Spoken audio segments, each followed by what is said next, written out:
Thank you. So I will not make a presentation that is as technical as the previous one, because I'm not a techie guy. I mean, it is written here, okay? So I'll rather try to explain some concept in terms of identity and access management, and see how we could, let's say, talk to Zential as a team and tell you guys, okay, that's what we need in Zential to progress, to have, let's say, more fun and more stuff to really work with Zential, to have one step further, okay? Because it's already good, very good, but maybe there are some areas where we could progress a bit, and one, I think, is the identity management stuff, okay? So, what I'm going to, maybe I go downstairs. Okay.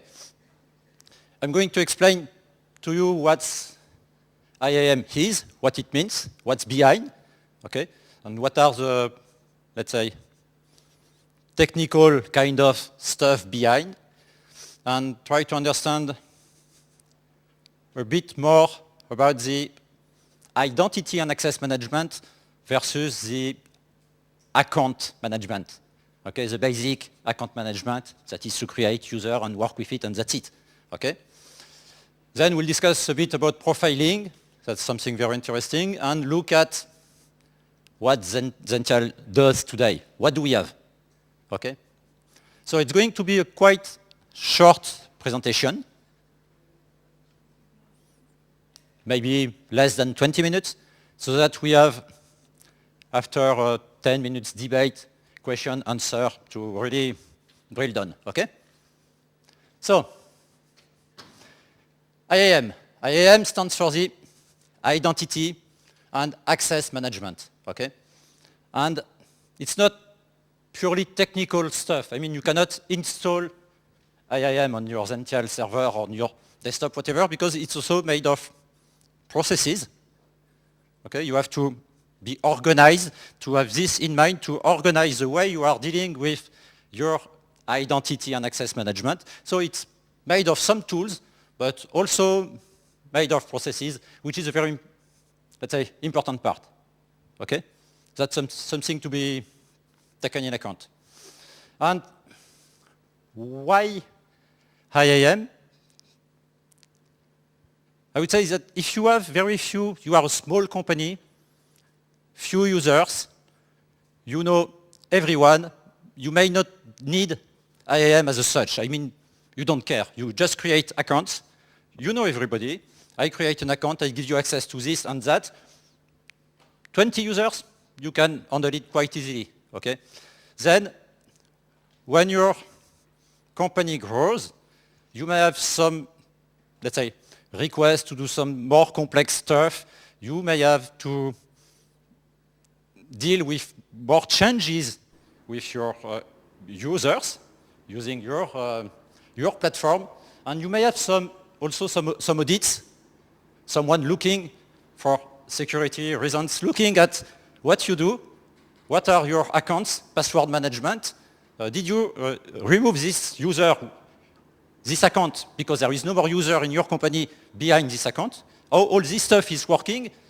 If you have a small community, you can handle it. If you have a large community, that's something that is much more difficult to achieve.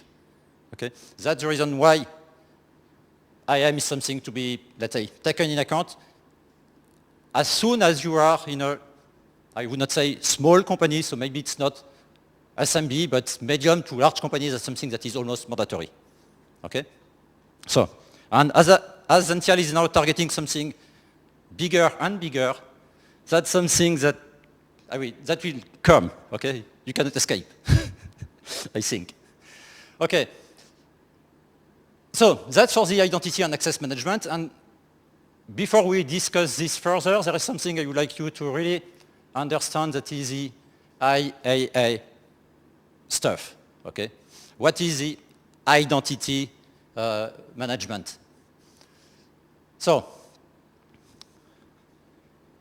what has to be understood is that when when user sitting behind his computer is accessing your system, you have different steps before this happens. Okay? And the first one is the identification. And what's the identification? That's the step where, as an administrator, you create an account, okay? An account that is the digital identity, the fact that you create something for someone, okay? And when user will use this account in your database, on your platform, you will make this link between, okay, maybe not, okay, anyway, you will make the link between the account and user itself, okay? That's the identification. You have some prompt for I'm Christian, okay? This is written somewhere in LDAP, wherever. Christian is for this user, okay?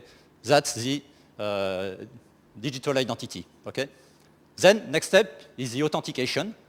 So I'm Christian, I'm prompt for my credential and password, okay? And the authentication is the step where you, at system level, you have to verify that user behind the account is who he claims to be. Okay, you say, I'm Christian. What's your password? Could be password, could be token, biometrics, whatever, okay? So that's the second step. And these two steps are really different. And you have to distinguish between these two steps because the very first one is a critical one. If you create an account for someone you don't know, you cannot trust the second step, that is the authentication. Okay? So something that you have to really keep in mind. Okay? And then there is a third step, that is the authorization. Okay, you got access with your credential, correct password. Now you have an access. What can you do? Okay? So these three steps are really different ones. And when, let's say, when you want to deal with your account management as a whole, keep in mind that these three steps are different. Okay? And again, the first one is a very critical one. Okay? Do not create accounts for people you don't know. Okay? For the authentication, same stuff. Do not create accounts with weak password that you will write on a paper or send via email or whatever. Okay? The very first step, you know the guy. Second step, when you create password, maybe you want to have the user sitting close to you, typing his password, which is a secure way, or you may want to have, and we'll discuss this later, to have a process where, for instance, you have one password that can be used once to change password in a mandatory way. Okay? Otherwise, it's not secure. And if you have small community, 20 users, you can do it. When you have 100 users, it's much more difficult to be sure that the way you provided password to user has been safe. Okay? So,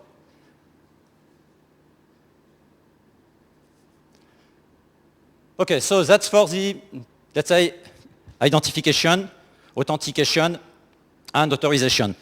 Then what I would like to discuss at this stage is to distinguish between this technical, let's say, part and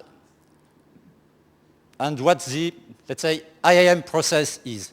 What I mean to say is that the idea is not to, let's say, deal with list of users, list of access, and list of authorization, but to have something that is, and this is where the process comes, that is closer to your organization and the way in terms of process you deal with the account management. Okay? Meaning, you may have, if you have an HR organization within your company, you may have some account creation process that is linked to HR and that is triggered by the fact that you have a newcomer, and because this guy is a newcomer registered in your HR application, you may trigger account creation in your environment, okay? In your security database, I would say, okay? So that's one step in terms of account creation. Then second step is to think about the account itself, okay? User, password. What's more? What do we have in the HR database, for instance, that could help to have more than the basic account management? This user is working in this organization, in this country, has this profile. All this stuff is part of the IAM, could be part of the IAM process, aside the stupid, I would say, account management, okay? So, and the third step is, I wrote service provisioning. What I mean to say here, if we look at Zential, is that you may want, for instance, to trigger access to some services as part of your IAM process because of some criteria. For instance, if user is working outside, I will, in a more or less automatic way, trigger some VPN access, certificate issuing, or some access to some services that are not made available for everyone. Okay, that's the service provisioning. So remote access could be also access to some website or some, let's say, services at Zentia level, okay, or outside. We'll discuss this later too, okay? And all this stuff, we are somewhat lucky because Zentia does it the proper way. I mean, all this stuff has a real benefit when you write everything in central repository. The idea behind this is to say, okay, you may have some application with local access control. For instance, you have your own database for your own application on your own server where you have to maintain accounts locally. Accounts, meaning user, password, access rights, and so on. Okay? If you have many servers like this, can be quickly a nightmare. Okay? So the important point is to move from this to something that is central first, and that is also, and that's something that is very, very important to keep in mind, that is based on protocol. What I mean to say here is that if you think about account management that is handled within a SQL database, for instance, something that is not very efficient. Why? Not because database is slow, but because access from application to database does not rely on any standardized protocol. Each are different. I mean, you cannot use the same language to access Oracle database, to access Microsoft database, to access MySQL database, okay? You have different way of accessing these different databases. There is no standardized way to access database. While LDAP is based on RFC, that's protocol, and once you have LDAP enabled as your repository, central repository, to handle account, groups, and stuff like this, then you can be sure that any application that will implement this LDAP protocol application side will be able to access your LDAP repository. Okay, so that's a very, very important point to, let's say, keep in mind that LDAP stuff is real added value, okay? Okay, as I say you have an HR organization, it will bring you the account creation, but it should also bring you the account lock. The fact that you may want to lock an account because someone is leaving for long period, long vacation, or whatever reason. You may want to still have this account in your database, your repository, sorry, but have this account locked, okay? Or you're leaving, I want your account to be removed from the repository. Okay? All this stuff is part of processes. Either you do it manually, but you have process behind this, manual, but you have process, or it's done at application level because you have triggered from your HR application something that will use Zentel API, for instance, to remove account or change a group or whatever. Okay? So that's the life cycle of entry. That's something that is more important that I create account and I remove account from time to time if I do not forget. Okay? That's part of the IAM process. Okay, a bit of, oh, I'm short in time, a bit of profiling stuff. Okay, profiling, yeah. Profiling is something that I think is really missing today in Zentel because, I mean, when you want, if you remember the IAM process, you want to give access to something, okay? Either you do it manually at application level. At your application level, you say, okay, I want to provide access to this user, to this feature, and that's really painful if you have a lot of users, a lot of application. Or, bit better, you have group membership and you say, okay, in order to access to this, you belong to this group, but you still have to manage groups.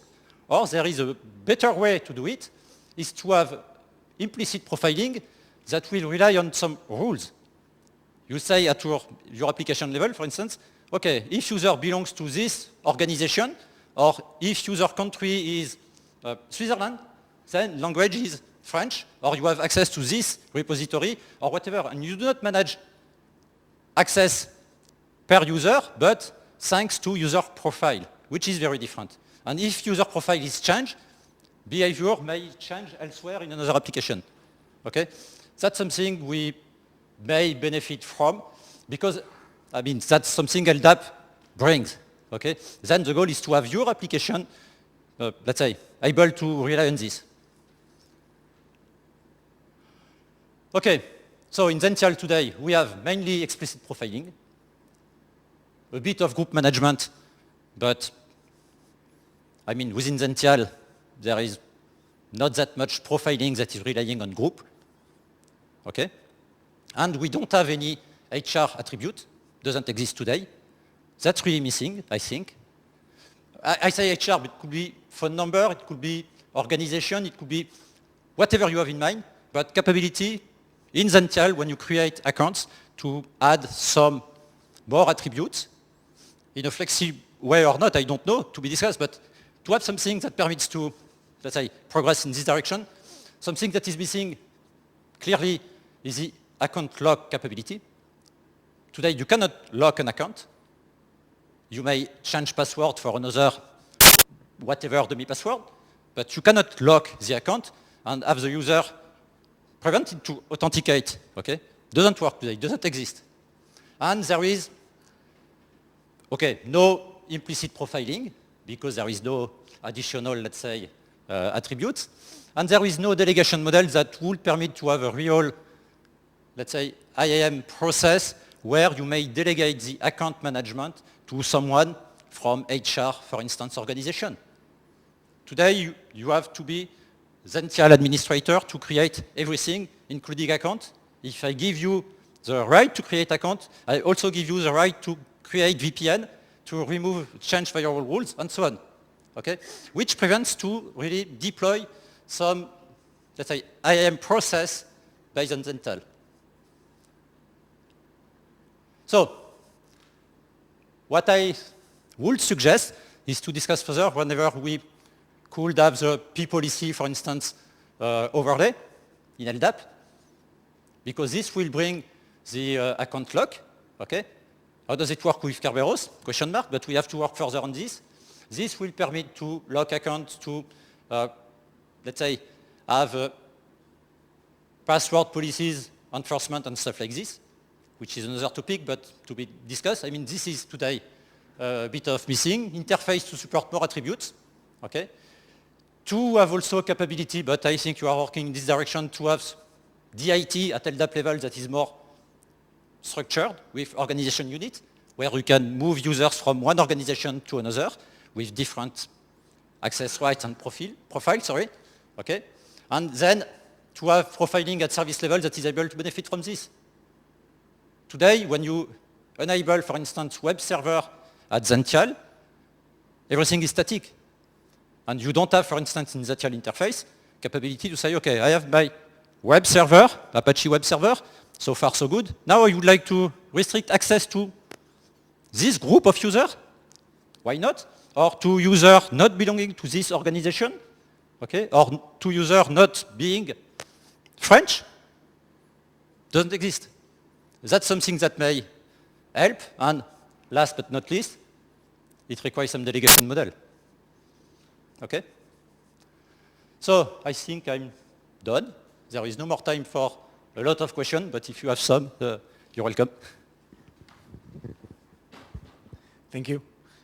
Do we have time for one question? Do you have any?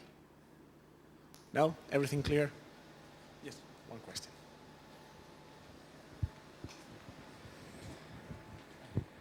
The Microsoft, they use Active Directories, but for Linux they use LDAP. Am I correct? As sort of like their Active Directory. Active Directory is For Windows, but... Oh, it's okay. That's the Microsoft way of looking at standard and protocol. So, Active Directory is a real LDAP server. That is not, from my standpoint, the right approach to deploy LDAP, because the way LDAP is designed is to really handle the Microsoft domain. So you have a lot of constraints, and you cannot create. Yeah, okay, thank you. You cannot create in this LDAP server whatever you want without some impact on the Microsoft environment. But that's a real LDAP server, and you can access it with your LDAP browser with LDAP protocol. Okay, so that's an LDAP server. And by the way, if you look at the LDAP landscape all over the world, the, let's say, LDAP server that is the most deployed is Microsoft.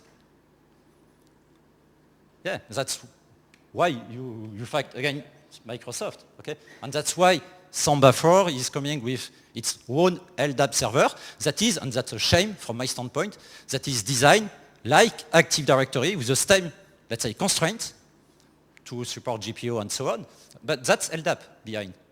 So in future, are we going to have like on the forum, because there's lots of issues on how to go forward on this, on that.